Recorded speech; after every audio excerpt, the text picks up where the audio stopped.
I'm here for a total left hip replacement. My goal is to get back in the water. I'm a very keen surfer, have been all my life. So I was operated at 8 o'clock in the morning.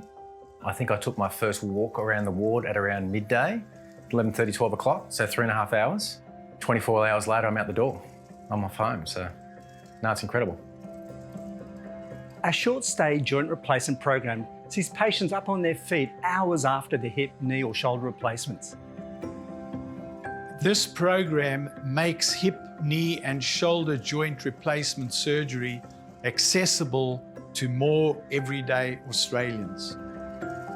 The financial side of healthcare is being removed from clinical decision making, and as a result, we can treat our patients in the most timely manner and ensure the best outcomes.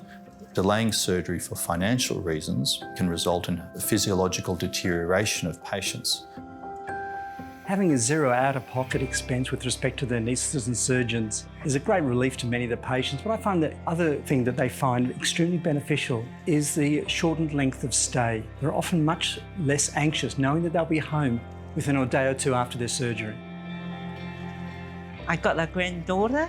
I like to play with her when she starts running around. Certain time I can't take her upstairs and things like that because my knee.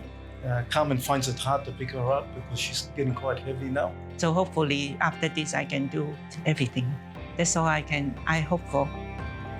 In this program, we work with our patients, preparing them before they come into hospital, understanding who they are, what they need, and setting expectations to support and counsel them to get back as quickly as possible to doing the things they love.